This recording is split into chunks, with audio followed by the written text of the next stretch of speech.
Shalom a todos. Hoy es un día especial, como todos los Shabbat. Son días de santa convocación, días de celebración, día de oración, día de alabar al Elohim de Israel. Pero hoy también es un Yom Tov, un día alto, es Hashemini Atzeret. Es el último día de la gran fiesta de Sukkot, el día octavo. Es un día especial en ese sentido porque es un doble Shabbat. Hoy es un Shabbat Shabbatón. Es el último día de la fiesta de Sukkot y en este último día, el día 22 del mes séptimo del mes de Tishri, es un día especial. Eh, en ese día tendría en Israel, en los tiempos antiguos, cuando había el templo en Jerusalén, se celebraba un momento especial de gozo y de alegría en todo Jerusalén. Y es aquí, en este momento, en cuanto ellos cantaban, todos invocaban, alabando a Elohim de Israel, clamando a Él, diciendo, trae la salvación a nosotros. En este mismo momento, en este mismo contexto, donde ellos iban a recoger agua de la fuente de Shiloé y derramarla como libación junto al vino sobre el altar, en honor y en memoria a Elohim, de las bendiciones del Elohim de Israel, cuando ellos clamaban más fuerte, trae salvación a nosotros, es aquí cuando Yeshua se puso de pie en medio de los que estaban en el templo y gritó, alzó la voz diciendo, el que tiene sed, que venga a beber agua. Yo soy el agua viva. Mejor dicho, todo lo que tenéis ustedes, toda esta bendición que recibí, todo lo que invocáis, todo lo que clamáis, está dentro de mí y de mí está brotando la fuente que trae bendición sobre vuestra vida y puede traer sobre vosotros. Bueno, en este día octavo es un día eh, de gozo, un día de alegría, y voy a aprovechar a compartir un salmo más, uno de los salmos que se suele entonar en las festividades, en las tres festividades, en las tres ocasiones cuando el pueblo de Israel subía a honrar al Elohim de Israel en el templo. Hoy vamos a hablar sobre el Salmo 114 y voy a dedicar este salmo en alabanza a Adonai, el Elohim viviente, porque Él es quien revela el futuro. Él no hace nada sin revelar desde antes lo que está pendiente hacer. El Salmo 114 exalta al Elohim de Israel por sus proezas. Este salmo engrandece a Elohim por sus obras y a la vez indica a favor de quién obró Él. Como saben, vamos a leer verso por verso cada texto y vamos a tratar presentar algunas palabras que resalta o que el Salmo nos presenta. El Salmo 114, verso 1 y el 2, que ya son continuas, son seguidas, dice, cuando Israel salió de Egipto, la casa de Jacob, de un pueblo bárbaro, se hizo Yehudá, la casa de Judá, su santuario, e Israel su dominio. Cuando el Elohim viviente redime, no es como uno que manda salvación a un necesitados para que luego siga con sus quehaceres, sino que Él viene para ayudar y quedarse hasta terminar lo que empezó. Así lo expresó Shaul, Pablo, en Filipenses capítulo 1, verso 6, diciendo, estoy convencido precisamente de esto. ¿Qué? Que el que comenzó en ustedes la buena obra, la perfeccionará hasta el día de Yeshua HaMashiach, es decir, hasta el momento que Él se manifestará, hasta el momento que Él venga en persona a morar en medio de su pueblo. Ya sabemos que todo el plan de redención tiene, ¿cuánto? 7,000 años. Al final de esos 7,000 años, Yeshua mismo hará morada en medio de los suyos, como está bien presentado en Apocalipsis 22. Y Él junto a su Padre también no vendrá solo. Por eso, Pablo está indicando a este momento cuando Él volverá. Hasta el momento de este día, cuando Él regresará, esta obra será completa. Cuando Adonai separó al pueblo hebreo del mundo, lo apartó para sí y lo hizo la línea de sus ojos, de los ojos de Adonai, como aparece en Zacarías capítulo 2, verso 8. Israel es la línea de los ojos de Adonai. Y cuando Él la apartó, dijo Kadosh, lo santificó, lo puso aparte, como el Shabbat, ¿no? separó de los 6 días y lo apartó con un propósito especial. Y este ha llegado a ser sello de la alianza que tiene el Hijo del Elohim viviente con Elohim viviente. La señal del pueblo de Israel.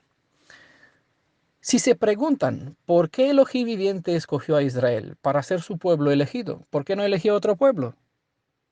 ¿Qué tenía ellos diferentes? Pues lo mejor es leer lo que Moisés nos dejó escrito. En Deuteronomio 7, capítulo 7, versos 7 al 9 dice, no por ser vosotros más que todos los pueblos, no por tener otra cosa diferente, ni que fueron más grandes, ni más listos, ni más buenos.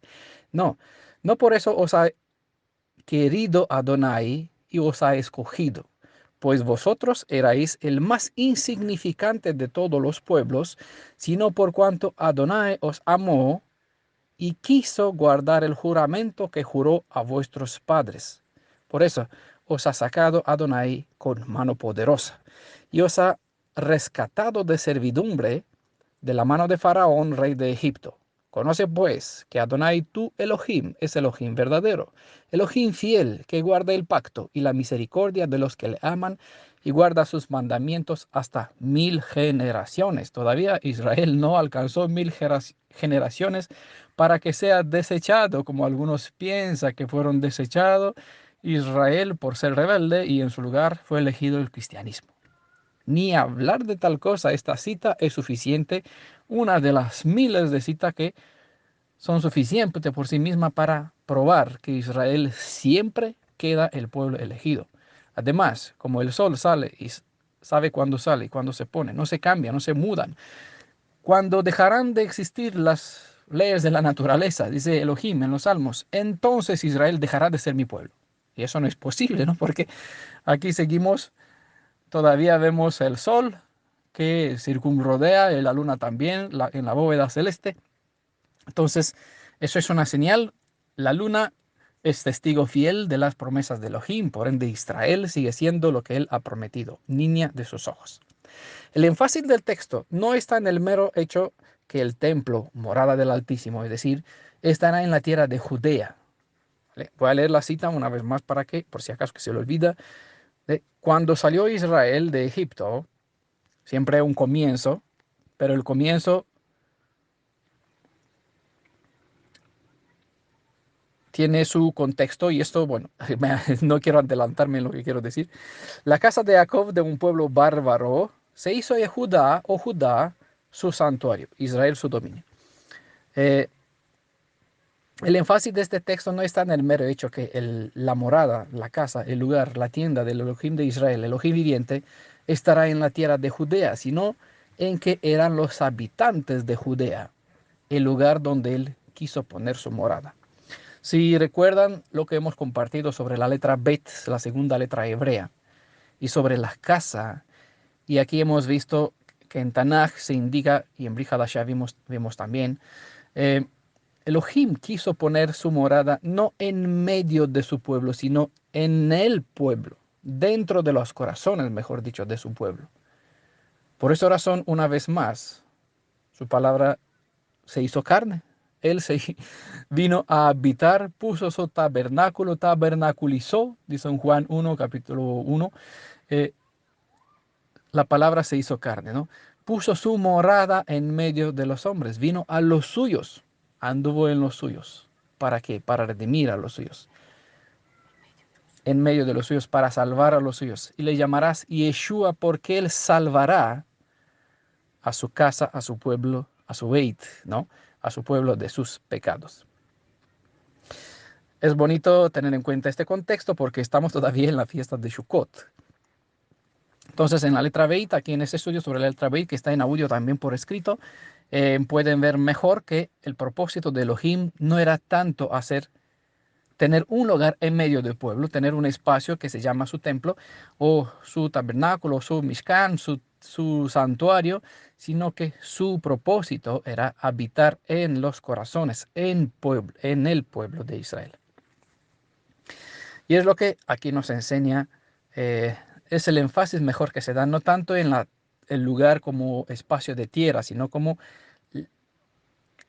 pueblo, es aquí donde está la morada, donde él quiere poner la morada, en Judea. Judea fue elegida en la casa de Judá en lugar de Rubén. Los que estudiaron también el tema sobre el derecho del primogénito saben que Rubén perdió este derecho y este derecho fue dividido entre Judá y Efraín y Manasés, ¿no?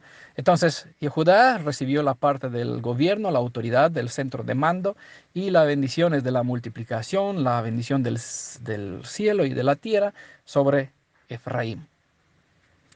¿Vale? Siempre todo, si se ubican dentro del contexto, pues mejor la enseñanza, se aprende mejor, se edifica mejor el conocimiento. Era el mismo pueblo de Israel el lugar donde él quería habitar. Esta verdad la comprendió Shaul al decir en Efesios capítulo 2, verso 19 al 22. Por lo tanto, ustedes ya no son extraños ni extranjeros, sino conciudadanos con los santos y miembros de la familia de Elohim, edificados sobre el fundamento de los apóstoles y los profetas, siendo Yeshua HaMashiach mismo la piedra angular. En él, todo el edificio, bien armado, se va levantando para llegar a ser un templo santo. En él también ustedes son edificados juntamente para ser morada de Elohim por su espíritu. Unos versos llenos de significados, hablando sobre el verdadero templo del Elohim viviente, un templo viviente. De modo como Elohim cambió el nombre de Jacob en Israel, como pueden leer ustedes en Génesis capítulo 32, versos 27 a 28, de la misma manera, Él levanta al humilde del polvo y lo sitúa entre los príncipes, como dice el Salmo 113, verso 7, que hemos presentado estos días de Sukkot. Esto es cambiar una vida de desgracia en una bendición. Es como Elohim levanta al pobre del polvo y lo sienta con los príncipes. Es lo que expresa, lo que enseña esta expresión, e hizo a Israel su dominio. ¿Vale? No solamente su presencia cambia, influye en la vida de los demás y, como bien enseña en Brit Hadashah, mirando a Él somos cambiados a su imagen y semejanza. Ese es el propósito de la obra redentora. Esa es la mayor fuerza del Elohim, mayor poder que puede manifestar el Elohim de Israel, no tanto en las maravillas que obra en la naturaleza, sino en el cambio de la vida de una persona, de un esclavo, convertirlo en príncipe, rey. Cuando la nación, la palabra hebrea que se tradujo en Corona de Jerusalén con dominio, dicen, se hizo Judá su santuario e Israel su dominio, citan el verso 2 del capítulo 114. Esta palabra dominio en hebreo es mamshlotav. Esta palabra también se usa para decir fuerza, como la de un ejército, como se cita, como pueden ver en el contexto se presenta Segunda Crónicas capítulo 32, verso 9, que un rey enemigo usó todo su poder, pero su poder se expresó para conquistar a Israel, era su propósito, pero en este caso su poder se expresó por medio de la fuerza de su ejército, ¿vale? Por eso esta palabra que ha sido traducida con dominio, manflotav, se puede igual traducir con ejército. Y no por nada, no por casualidad, uno de los títulos del Elohim viviente es Zebaot, el Zebaot, es decir, Elohim de los ejércitos. Su ejército son los 12 tribus de Israel. Cuando la nación es realmente su santuario y reconocen la soberanía del Elohim viviente sobre ellos, Elohim se manifiesta en poder claramente y glorificado delante de las naciones, a la vista de todos los demás. Es lo que pasó en Egipto. Y simplemente al escuchar el nombre de Israel, infundió miedo en las almas del más valiente guerrero. Si recuerdan las palabras que expresó Rahab cuando los dos espías hebreos llegaron a Jerusalén, en Jericó, ¿no? Aquí está completamente presentado la grandeza del Elohim de Israel en las palabras de esta mujer ramera, de esta prostituta, ¿no?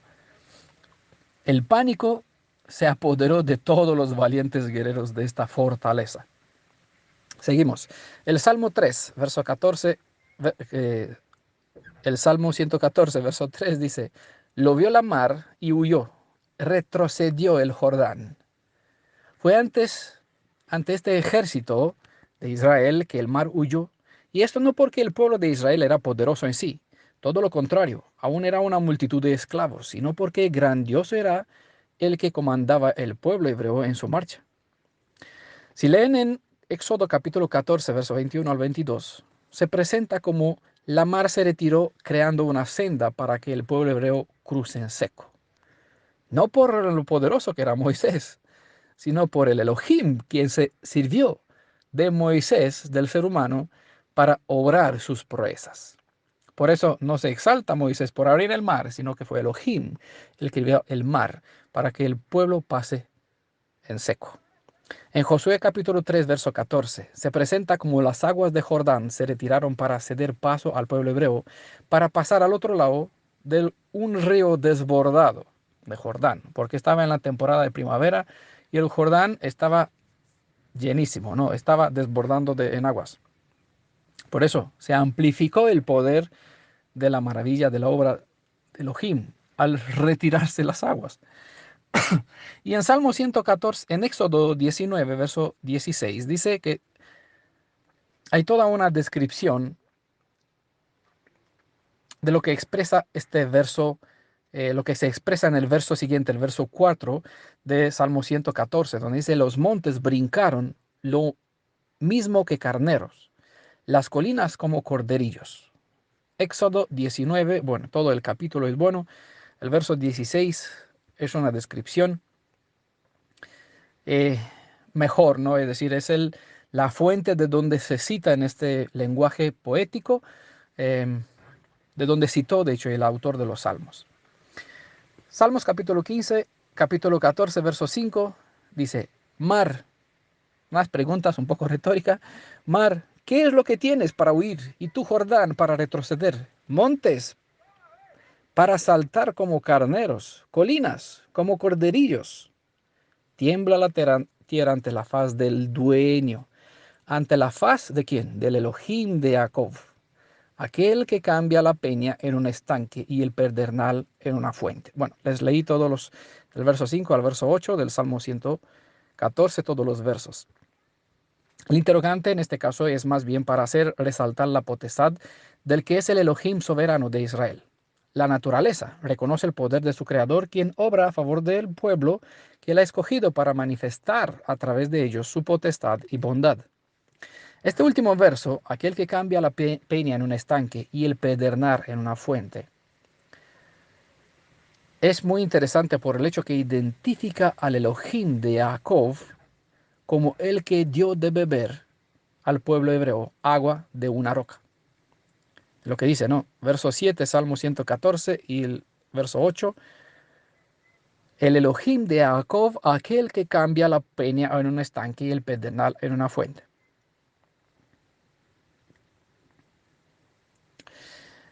En Éxodo capítulo 17, verso 6, Números capítulo 20, verso 11 y Deuteronomios capítulo 8, verso 15, está el contexto de la maravilla que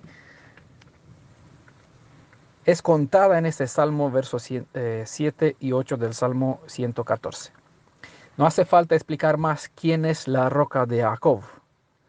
La roca que tenía tras ellas, que venía tras ellos durante la travesía por el desierto para ofrecer agua viva al pueblo caminante por el desierto. ¿Por qué digo no hace falta? Porque todos pueden, eh, los que siguen lo que he compartido por escrito y en audio, sabe que he compartido toda una serie de estudios comparando Tanaj con la cita del Brit Hadashah, contrastando entre sí, a fin de dar a conocer quién es el Elohim de Israel. Precisamente una de estas partes se llama con este título, Adonai, la roca de Jacob, la roca de Israel.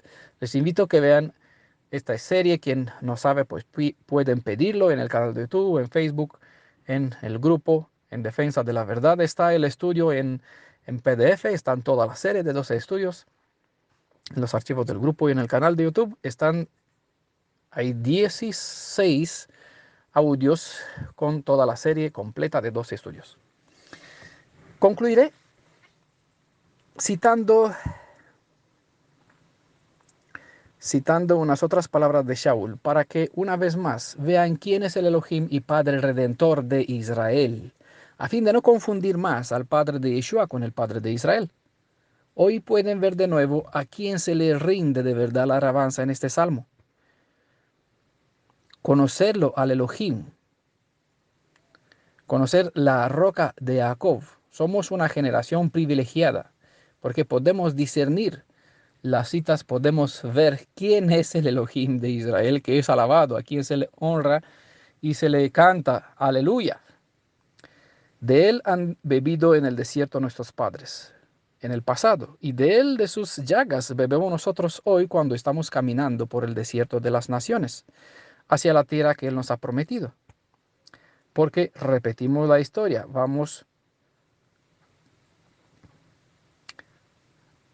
el tipo, como se dice, el tipo encuentra el antitipo, y nosotros, por eso, las escrituras pues nos indica el pasado y nos revela el presente. En primera de Corintios, capítulo 10, voy a leer de aquí 4 versos de Shaul.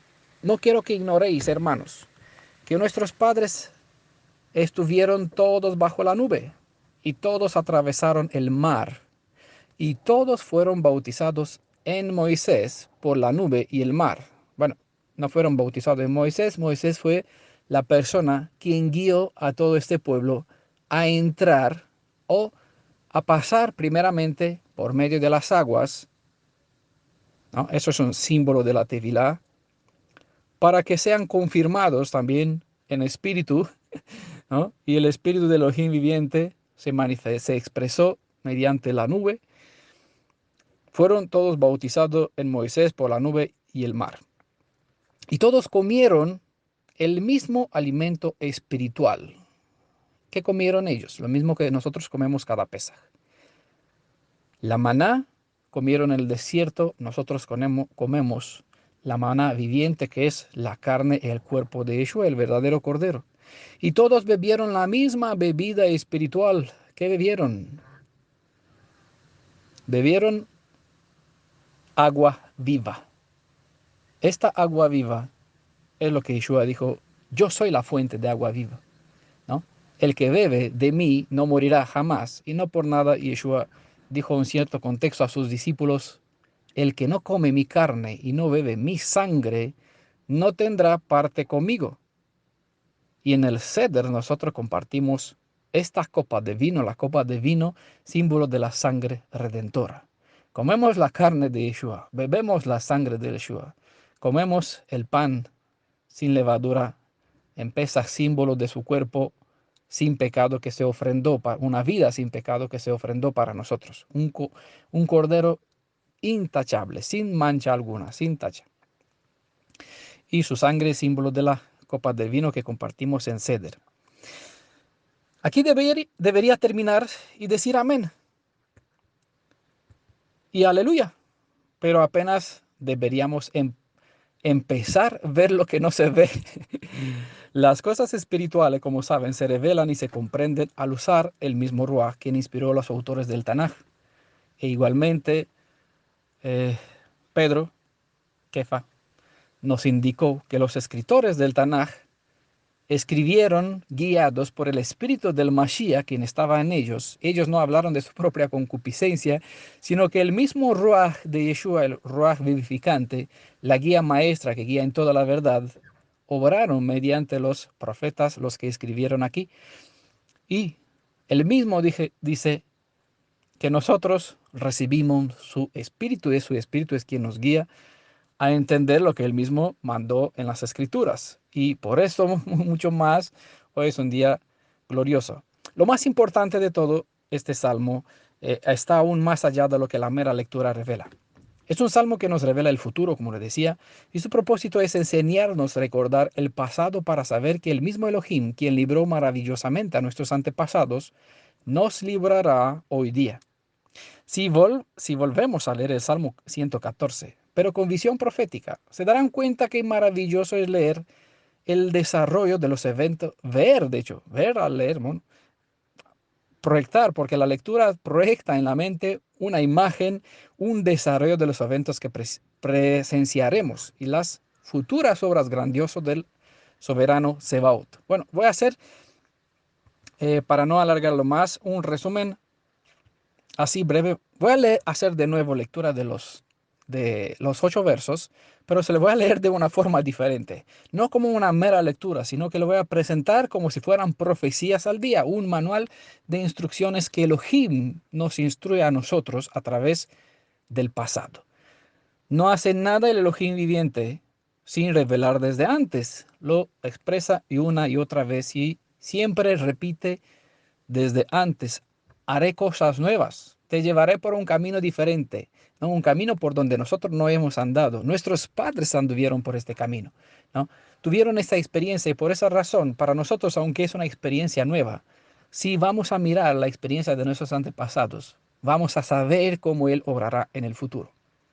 Dice, cuando Israel salió de Egipto, ¿dónde estamos nosotros, todo Israel, en este mismo instante? Pues cuando Israel saldrá del Egipto y de Babilonia, de todas partes, de todos los confines del mundo por donde estamos esparcidos, la casa de Jacob, no solamente los judíos, el sionismo, la casa de Jacob, recuerda que cuando se usa el nombre Jacob, aquí en Jacob está la suma de todos los descendientes de Israel. ¿Vale? Jacob es Israel. Y de él salió 12 tribus, 12 hijos, de cual se formaron los 12 tribus de Israel. Todo el linaje de Israel está dentro de Jacob. Cuando se usa el nombre de Jacob, es resumen, ejad, de todo el pueblo de Israel. Cuando Israel saldrá de todas partes del mundo por donde están esparcidos, la casa de Israel, de naciones bárbaras, ajenas, de un lenguaje diferente, que tienen cultura distinta. Recuerdan como dijo Mardocheo, no, Hamán, al rey, em, al rey de Persa. Hay entre nosotros en los días de Esther, en el libro de Esther, sobre Mardocheo, ¿no? Hay entre nosotros un pueblo en tu reino, diseminado en tu reino, un pueblo que tiene otra cultura, otros valores. No adoran lo que tú adoras, ¿no? No es agradable, no es bueno que lo mantengas entre ti, en tu reino. Es decir, saben bien que Mardocheo buscó la muerte de, no solamente del Mardocheo, sino de todo el pueblo de Israel. Y Elohim nos enseña que mediante la 10ª plaga, la maldición que el faraón quiso traer sobre el pueblo de Israel se vertió sobre su propia cabeza y sobre su pueblo, y es mismo lo que sucederá. Es mismo lo que sucederá. La destrucción que quieran traer sobre nosotros descenderá sobre ellos, porque el Elohim viviente tratará y defenderá lo que es pupila niña de sus ojos, su tesoro más preciado aquí.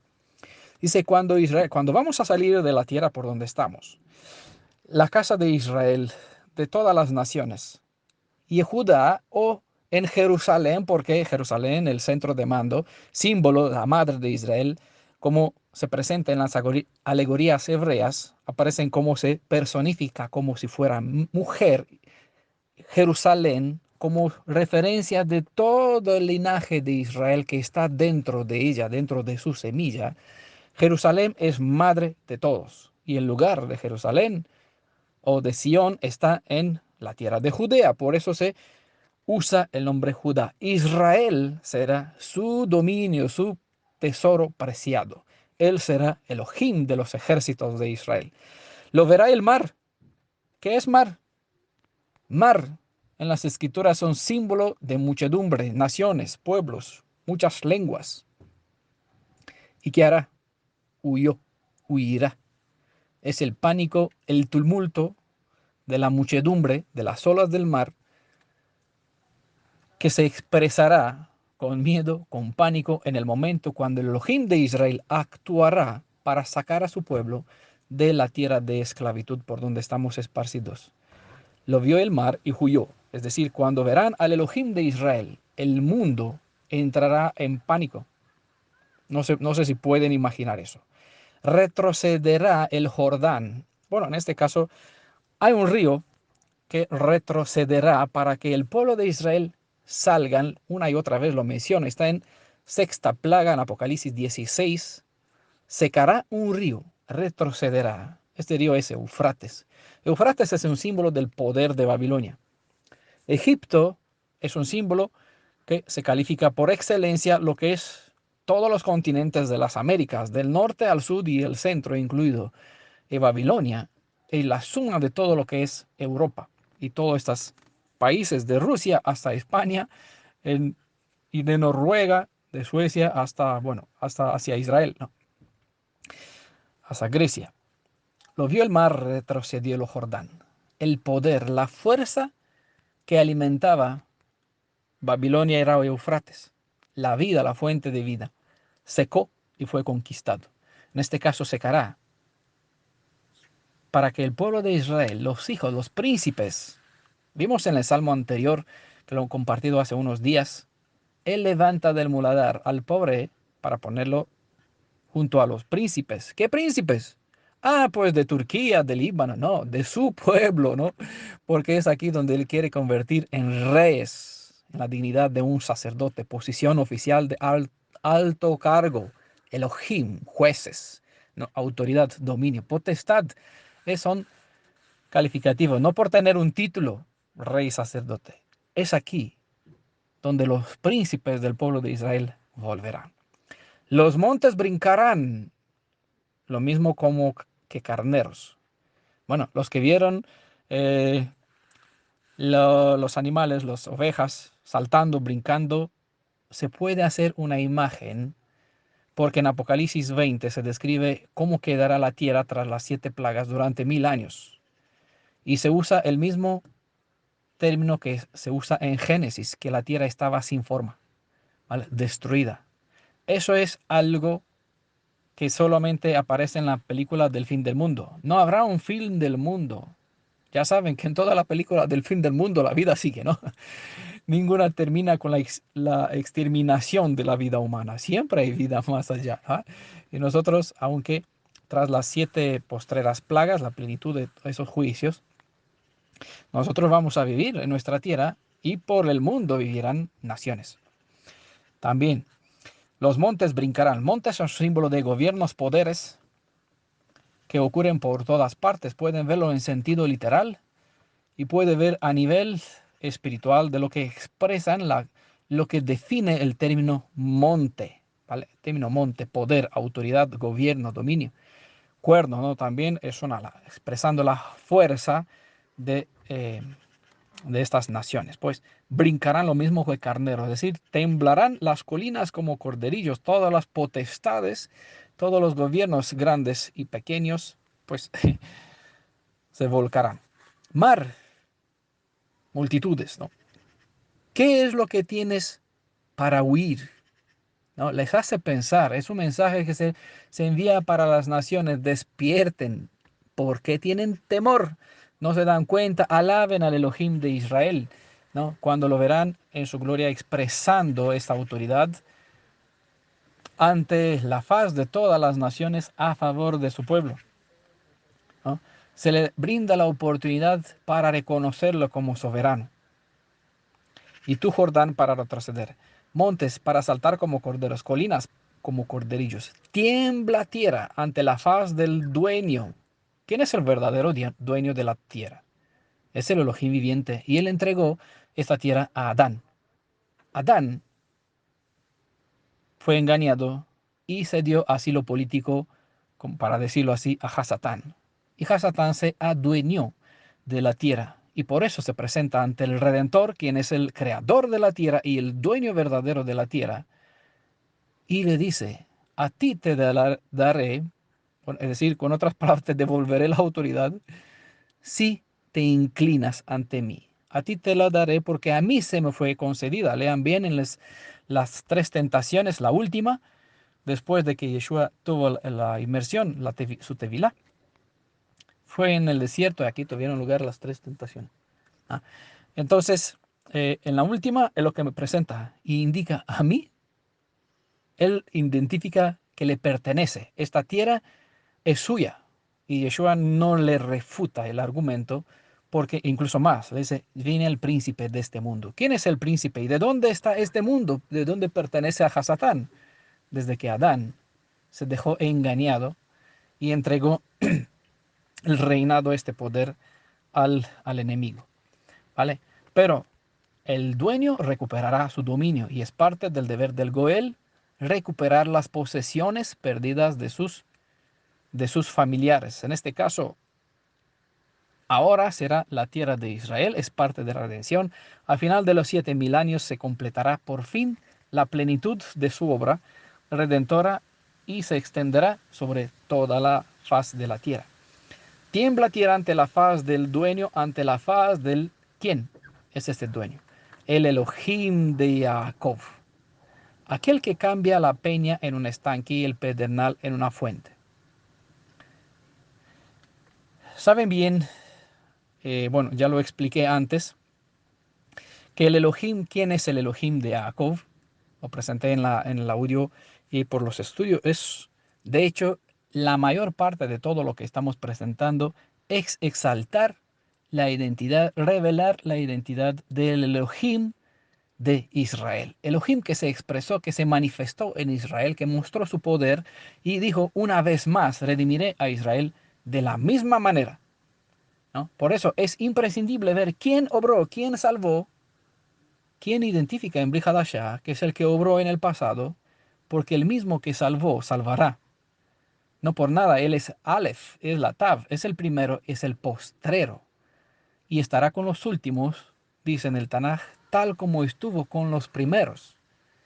Es importante saber y conocer y entender por qué Yeshua es el Elohim Redentor, Padre de Israel, Elohim y Roca de Jacob, el que dio de beber a Israel, el que se dejó traspasado en sus manos y en su costado para dar agua viva y sangre de vida a lo suyo. Él se partió, él extendió su mano para ser traspasadas, se convirtió en una fuente de redención. Recuerden el estudio que compartí sobre el gusano Yeshua. El gusano, ¿cómo se llama? Yeshua, Carmesí. el gusano carmesí. Hay un estudio bastante bonito sobre este gusano. Soy un gusano, decía David, y Yeshua es este gusano, es un texto profético, este gusano carmesí que tuvo que entregar su vida para que sus hijos puedan crecer. Y su sangre alimenta a sus críos, ¿no? De su sangre vivimos nosotros. Obviamente entendemos eso a nivel espiritual, no de forma literal, ¿no? Pero que nadie se imagine algo erróneo. Bueno, espero que les sirva de bendición este salmo y que vean el futuro en la luz del pasado, que vean el presente, nuestro presente, que vean a quién estamos exaltando, a quién se exaltaba, a quién se le rendía honor, a quién se alababa en este salmo, porque es a quien nosotros tenemos que alabar. Porque es la voluntad del Padre de Yeshua, honrar al Hijo, ¿vale? Honrar al Hijo, para que Él no se enoje, ¿no?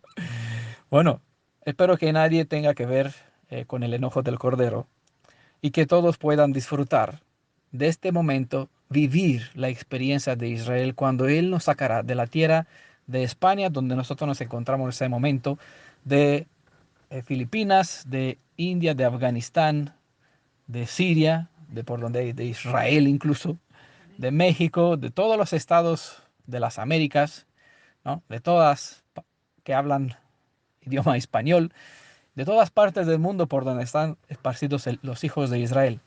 Pero que todos puedan, y todos, bueno, van a llegar, todos los que escuchan, vivan esa experiencia de la salida del pueblo de Israel, de entre las naciones, para que vean la mar huyendo, los ríos retrocediendo, los montes brincando, la tierra temblar, y al Elohim de Jacob ser exaltado, honrado por los labios de los que gritarán, este es nuestro Elohim, en quien confiábamos que nos salvará.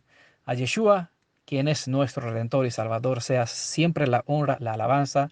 Este Jalel es para él, para su nombre, para que su Padre sea honrado tal como él nos indicó. No hay otro camino para llegar al Padre de Yeshua si no es por Él. Él es la puerta. A Él le damos la alabanza. Porque si alabamos a Yeshua, hacemos o cumplimos, hacemos feliz al Padre de Yeshua. Le damos honra a Él por todo lo que hacemos mediante su Hijo. Bendiciones sobre todo el pueblo de Israel.